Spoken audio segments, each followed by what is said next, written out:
जय जिनेन्द्र तज्जयति परम ज्योति समं समस्तैरनंत पर्यायै दर्पण तलैव सकला प्रतिफलति पदार्थ मालिका यत्र।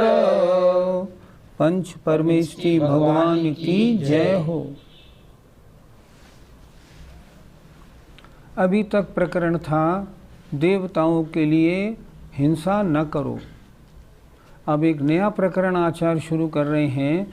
जो अतिथि है क्या उसके लिए हिंसा की जा सकती है क्या? तब आचार्य अगला श्लोक लिख रहे हैं, श्लोक नंबर 81। आइए। पूज्य निमित्तं घाते छागादीनां न कोऽपि दोषोऽस्ति इति संप्रधार्य कार्यं नातिथये सत्वसंज्ञपनम्।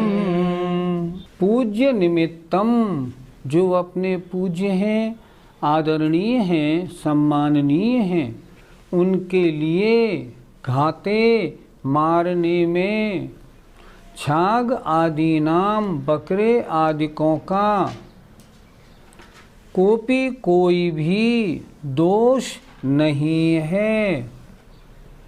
जो हमारे आदरणीय अतिथि हैं, पूज्य हैं, सम्माननीय हैं, अगर उनके लिए बकरे आदि को मारना पड़ता है तो कोई दोष नहीं है। ऐसी धारणा बहुत लोगों की है और वो लोग आज भी बकरे आदि का घात करते हैं। इति संप्रधार्य, ऐसा विचार करके, ऐसा मान करके, ऐसा निश्चय करके कार्यम करना, न अतिथये, अतिथि के लिए नहीं, सत्व मन जीवों का संज्ञपनम घात, अर्थात ऐसा विचार करके अतिथये, अतिथि शिष्ट पुरुष पूज्य पुरुषों के लिए सत्व संज्ञपनम, जीवों का घात, न कार्यम, नहीं करना चाहिए। पंडित जी, अतिथि के लिए आजकल बकरे आदि का घात कहाँ पर होता है? आप ध्यान दें, एक ऐसा भी त्यौहार किसी संप्रदाय का आता है जिस दिन सभी लोग बकरे का घात बड़ी प्रसन्नता पूर्वक करते हैं। क्यों करते हो भाई? नहीं, उनके लिए हमें दक्षिणा देनी है, कुर्बानी दे रहे हैं। आप सोचो, होता है कि नहीं होता है? होता है। धर्म के अंदर लिखा है, इसलिए वो लोग करते हैं। एक छोटा सा प्रसंग बताऊं आपको। एक फिल्म आई हेमा मालिनी की, मीरा।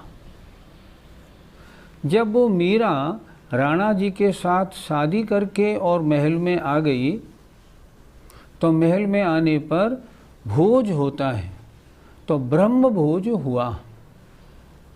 ब्रह्म भोज में मीरा कृष्ण की भक्त थी और शाकाहारी थी, शुद्ध भोजी थी।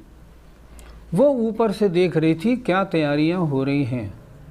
तो उसने देखा कि थालों में मांस भर भर के आ रहा है। उसने फौरन देखा और दासी से पूछा, ये क्या हो रहा है नीचे? तो दासी ने बताया, महारानी, आपकी शादी के उपलक्ष्य में आज बड़े बड़े ऋषि आएंगे, हमारे अतिथि होंगे, वो उनके सम्मान में इस मांस का भोजन बनेगा। मीरा बोली, नहीं नहीं, ये बिल्कुल नहीं बन सकता, मैं कृष्ण की मानने वाली हूँ, ये कैसे हो सकता है? तो दासी बोली, महारानी, हमारा बूता नहीं है जो हम मने कर दें, महारानी खुद नीचे उतरी और उसने फौरन मना किया, नहीं, यहाँ भोजन तो बनेगा ऋषियों के लिए, लेकिन उसमें ये गलत चीज़ का प्रयोग नहीं होगा। उस मांस का प्रयोग हटा दिया, सब हट गया। सादा सात्विक शाकाहारी भोजन की सब थालियाँ लग गईं और बड़े बड़े करीब 50 ऋषि उस फिल्म में दिखाया आए और वहाँ बैठ गए। जब बैठ गए तो जो सबसे बड़े ऋषि थे, जब सब सामान परोस गया तब उन्होंने बड़े जोर से पूछा, ब्रह्म भोज कहाँ है? क्या मतलब? पहले मांस तो आना चाहिए, तभी तो हम खाना शुरू करेंगे, ऐसे कैसे? ब्रह्म भोज चाहिए। लोगों ने हाथ जोड़ के बताया कि जो महारानी आई हैं उन्होंने इनकार कर दिया है, महारानी को बुलाया जाए। महारानी आई, तुम कुछ समझती नहीं हो, हम अतिथि हैं, हमारे लिए जीवों को मारने में दोष नहीं लगता, तुमने क्यों नहीं बनाया भोजन? उन्होंने कहा, नहीं, मैं धर्म की मानने वाली हूँ और मैं इस तरह नॉन वेज नहीं खिला सकती। फिल्म में मैंने देखा और वो सारे के सारे जितने भी ऋषि साधु थे ना, सारे के सारे उठ के चले गए। क्यों चले गए? मांस क्यों नहीं परोसा? अतिथि के लिए मांस परोसने का शास्त्रों में लिखा है। उसके 2-3 दिन बाद आगरा के अमर उजाला अखबार में एक किसी व्यक्ति ने बहुत नाराज़ी के साथ एक पत्र दिया। लिखा होता है ना पाठकों के पत्र। उसमें उसने लिखा कि हिंदू धर्म में ऐसी बातें कहीं भी नहीं लिखी हैं, इस फिल्म पे तुरंत बैंड लगना चाहिए। लिख दिया उसने, अच्छी खासी बात। लेकिन बड़े आश्चर्य की बात, उसके 1 दिन बाद ही जब आपके पत्रों का उत्तर आया उसी अखबार में, तो आगरे के सबसे बड़े विद्वान लिख रहे थे, जिनने ये पत्र लिखा है उनको मालूम नहीं, हमारे शास्त्रों में इसका आदेश है और उन्होंने लिखा है ऋषियों को भोजन में इसको परोसा जाना चाहिए। हिंदू विद्वान ही खुद लिख रहे थे। अब आप बताइए, जब शास्त्रों में लिखा हुआ है, वो हमारे आचार्य लिख रहे हैं, पूज्य निमित्तम घाते छागादीनाम न कोपि दोषोस्ति इति संप्रधार्य। ऐसा मन में तय करके, मन में तय तो जब होगा जब शास्त्रों में लिखा मिल जाएगा, तो बुद्धि अपने आप बन जाएगी। ये बुद्धि क्यों बनी? क्योंकि शास्त्रों में लिखी थी। क्या ऐसा होना उचित है? बिल्कुल उचित नहीं। किसी से भी आप पूछ लो, हर व्यक्ति इसका विरोध करेगा। फिर उन शास्त्रों में लिखा क्यों मिला? क्योंकि लिखने वालों को मांस खाना प्रिय था, इसलिए उन्होंने ऐसा लिख दिया। वास्तव में किसी ने अतिथि के लिए कोई जीव हिंसा वाला कार्य नहीं करना चाहिए। हमें भी चाहिए कि हम किसी ब्याह शादी आदि में जितने मेहमान बुलाएं, उन मेहमानों के लिए जीव हिंसा वाले पदार्थ बिल्कुल सर्व ना करें। और तो और हम जैनी हैं, हमें चाहिए अपने यहाँ की शादी ब्याह बारातों में जमीकंद नहीं बनेगा, प्याज लहसुन नहीं, बिल्कुल नहीं छुआ जाएगा। शुद्ध शाकाहारी अच्छा भोजन बनेगा, ताकि लोग कहें हाँ, जैन धर्म के अनुसार तो अतिथि का भोजन यही है। पंडित जी, क्या अन्य मत के शास्त्रों में और भी प्रकरण ऐसे मिलते हैं? जहाँ श्राद्ध का वर्णन आता है, वहाँ ये वर्णन पढ़ने को मिलता है, इस जीव का घात करके मांस चढ़ाओगे श्राद्ध में तो 2 महीने तक श्राद्ध तृप्त रहेगा। इस जीव का मांस चढ़ाओगे तो 3 महीने तृप्त रहेगा। और अगर आपने इस जीव को मार के मांस चढ़ाया तो पितर 6 महीने तक तृप्त रहेंगे। ये क्या है? पितर तो जो जीव था, मरने के बाद उसने कहीं जन्म ले लिया। सही पूछो तो श्राद्ध की कोई ज़रूरत ही नहीं है। जो जीव मरण करके अगली पर्याय में चला गया, उसको आपके देने लेने से क्या लेना देना। लेकिन जिन लोगों को तरह तरह की वस्तुएं श्राद्ध में चाहिए, उन्होंने ये रीति रिवाज चालू करा दिए। पंडित जी, अतिथि के लिए कुछ न कुछ चीज़ तो विशेष परोसी जाती है, फिर वो लोग क्या करें? क्या मांस के अलावा और कुछ विशेष चीज़ है ही नहीं क्या? हमने भी ऐसा देखा कई जगह, पार्टियां जहां विशेष होती हैं वहां नॉन वेज की व्यवस्था भी रखी जाती है, और गर्व के साथ सामने वाला कहता है नॉन वेज की व्यवस्था भी है, अगर लेना है तो वहाँ से ले लें। क्यों? वो बड़ी चीज़ है। लेकिन सोचे तो सही, क्या नॉन वेज ये बड़ी चीज़ हो गई? अतिथि के लिए विशेष उपहार, विशेष भोजन हो गया? नहीं। महान पाप से उत्पन्न, खाने वाले की बुद्धि को भ्रष्ट करने वाला। मांस खाने से बुद्धि भ्रष्ट होती है? बिल्कुल भ्रष्ट होती है। जैसा खाना खाएंगे बुद्धि वैसी बनती है। पढ़ते हैं ना, जैसा खावे अन्न वैसा होवे मन। सात्विक शाकाहारी भोजन करने वाले जो होते हैं उनका चित्त हमेशा पवित्र बना रहता है। ये तो तामसिक भोजन है। इस भोजन के करने से अंधकार व्याप्त होगा, करने नहीं करने का विवेक मिट जाएगा। वो जो अतिथि है ना, भ्रष्ट आचरण करने लगेगा। इसलिए इन चीज़ों से दूर। अरे अगर खिलाना है बढ़िया चीज़ तो बादाम, पिस्ते, अखरोट, इनकी बनी हुई सामग्री अच्छी से अच्छी बना के खिलाओ ना। ये कोई वस्तु है जिनके देखते ही घृणा आती है। अगर उन्हें देखते ही घृणा आए और आप सोचें कुछ तो विशेष बनाना ही पड़ेगा, सच पूछें आपकी बुद्धि को हम क्या बताएं। अच्छा भोजन कराओ, ये कोई भोजन है।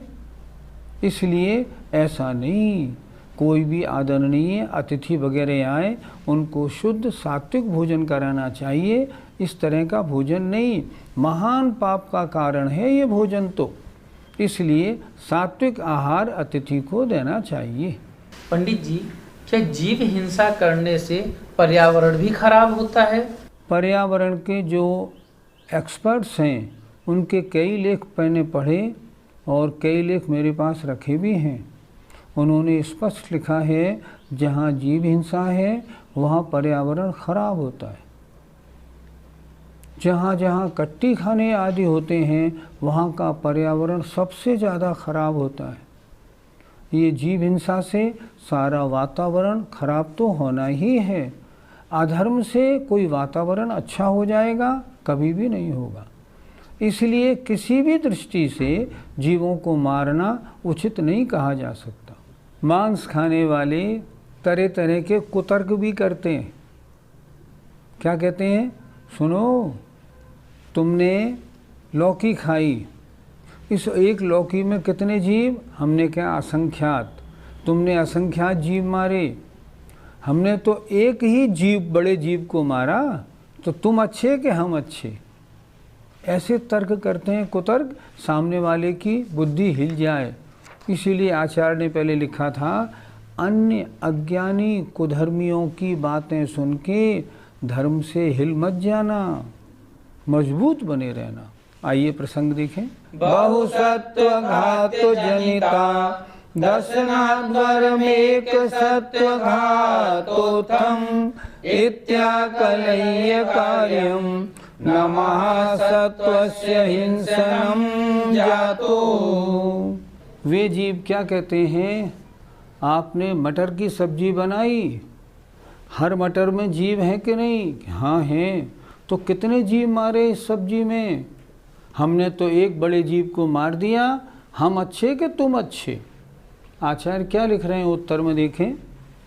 बहु माने बहुत, सत्व माने जीवों के, घात माने मारने से, जनित माने जनिताद माने उत्पन्न, अशनाद माने भोजन से। एक भोजन कैसा बना? जिसमें बहुत जीवों के घात से उत्पन्न भोजन से। वरम अच्छा है, वरम माने श्रेष्ठ है, एक सत्व एक जीव के घातोत्थम घात से उत्पन्न भोजन। कितना अच्छा लिखा है आचार्य ने। फिर देखें, बहुत जीवों के घात से उत्पन्न अश्नात भोजन से। वरम श्रेष्ठ है, एक जीव के घात से उत्पन्न भोजन। तुमने तो बहुत सारे जीवों को मारा, मैंने तो एक ही जीव को मारा है, इसलिए मेरा भोजन अच्छा कि तुम्हारा अच्छा। इति आकलय्य, ऐसा विचार करके, कार्यम करे न नहीं करे, महासत्वस्य, बड़े जीव का, हिंसनम घात कदाचित। क्या अर्थ हुआ? इत्याकलय्य, ऐसा विचार करके, ऐसा निश्चय बना करके, बड़े जीव का, जातु माने कदाचित, हिंसनम माने हिंसा, न कार्यम नहीं करे। फिर देखें नीचे वाला, इत्याकलय्य, ऐसा निर्णय करके, ऐसा निश्चय करके, ऐसी मान्यता बना करके, महासत्वस्य, बड़े जीव का, घात, जातु माने कदाचित, न कार्यम नहीं करना चाहिए। पंडित जी, क्या एक इंद्रिय और पंचेंद्रिय जीव की हिंसा में पाप का अंतर पड़ता है? बहुत अंतर पड़ता है। एक इंद्रिय जीव अर्थात अगर आपने सब्जी खाई है तो हम मानते हैं सब्जी खाने में भी हिंसा तो है, वो एक इंद्रिय जीव की है। कितने प्राण हैं इनके? 4। और वो पंचेंद्रिय जीव है, उसके कितने प्राण हैं? 10। पहली बात। दूसरी बात, जैसे जैसे इंद्रियां बढ़ती जाती हैं, जीव का साइज बढ़ता जाता है, वैसे वैसे परिणामों की क्रूरता और हिंसा बड़ी बड़ी होती जाती है। पैर के नीचे चींटी आ जाए, हिंसा कम। आपने पैर से किसी मेंढक को मार दिया, हिंसा ज़्यादा। मेंढक की बजाय अगर आपने किसी बड़े जीव को मारा तो हिंसा बहुत, और किसी हाथी को मार दिया तो हिंसा और भी ज़्यादा। किसी, मान लो किसी मनुष्य को मारा तो अलग हिंसा, और किसी साधु को मार दिया तो हालांकि दोनों मनुष्य हैं, हिंसा बहुत ज़्यादा। हिंसा में बहुत तरह का अंतर होता है। वो सामान्य व्यक्ति है, ये विशेष व्यक्ति है, उसके लिए कषाय ज़्यादा नहीं, इसके लिए कषाय बहुत होती है। एक इंद्रिय जीव की हिंसा तो हमें अपने जीवन रखने के लिए करनी पड़ती है। बिना साग सब्जी जीवन हमारा कैसा होगा? पर जो मांस खाने वाले हैं वो तो अपने शौक़ के लिए मांस का सेवन करते हैं, और उसमें महान हिंसा, पंचेंद्रिय जीव की हिंसा महाहिंसा है, एक इंद्रिय जीव की इच्छा तो बहुत तुच्छ हिंसा है। इसलिए ये बात कभी नहीं घट सकती। पंडित जी, जब सब्जी खाने में हिंसा है तो पूजन करने में जब फल फूल तोड़ते हैं पूजा के लिए, तो क्या उनमें हिंसा नहीं होती? मुझसे क्यों पूछते हैं? अपनी बुद्धि लगाइए, खुद सोचिए। 2 पूजा की पद्धति हैं। एक सूखे अचित्त चावल से, बादाम से, लौंग से पूजा करना। एक फलों से और फूलों से पूजा करना। किस में जीव हिंसा ज़्यादा है? मुझसे मत कहलवाइए, खुद बुद्धि लगाइए। आप भी तो इंसान हैं ना, आप खुद बुद्धि लगाओ। एक उदाहरण से समझाता हूँ। महात्मा गांधी की जीवन कथा पढ़ी। एक दिन महात्मा गांधी का जन्मदिन था। कस्तूरबा ने क्या किया? उनकी पत्नी ने, कस्तूरबा ने, जब वो निवटने गए तो उनकी जो चौकी थी उसके ऊपर एक फूल तोड़ के और रख दिया। महात्मा गांधी आए और बोले, ये फूल क्यों रखा यहाँ? बा बोली, उनकी पत्नी कस्तूरबा गांधी, बापू आप भूल गए, आज आपका जन्मदिन है। महात्मा गांधी ने क्या गजब की बात कही। उन्होंने कहा, तो किसी को मार के मेरा जन्मदिन क्यों मनाया? ओहो, क्या बढ़िया बात लिखी महात्मा गांधी की। किसी को मार के, एक फूल तोड़ के मेरा जन्मदिन क्यों मनाया? ये तो उनकी बात है जो जैन नहीं है। जैन भी इस बारे में कहते हैं नहीं, फूल नहीं तोड़ना, फूल तोड़ने में जीव हिंसा होती है। अब आप अगर ये कहें कि हम फूल तोड़ के पूजा करेंगे, क्या उचित है? बिल्कुल उचित नहीं। किसी भी कार्य में जीव हिंसा जहाँ तक न हो उतना अच्छा है। जो आवश्यक है वो बात अलग, ये आवश्यक नहीं है। ये वस्तुएं क्या हैं? ये पूजा के अवलंबन माध्यम हैं। हम माध्यम कैसे बनाएं? जीव सहित बनाएं या जीव रहित? जीव रहित बनाएं। माध्यम कैसा ही हो, अंतर नहीं, फल तो इस भक्ति का लगेगा। इसलिए भक्ति को जब भक्ति की बात है ना, तो अवलंबन में हम हिंसा वाले अवलंबन क्यों लें? इसलिए जिन पदार्थों से पूजा करने में जीव हिंसा होती है, उन पदार्थों की पूजा क्यों करनी? हम जैनी हैं, हमारा धर्म तो अहिंसामय है। हम घर में, पूजा में, कहीं भी सबसे सामने रखेंगे अहिंसा परमो धर्मः। शास्त्र सुनने की वस्तु तो हैं, पर जीवन में उतारने के लिए सुनाए जाते हैं। आचार्य के इस परिश्रम को हम अपने जीवन में उतारें, इसी भावना के साथ। जय जिनेंद्र।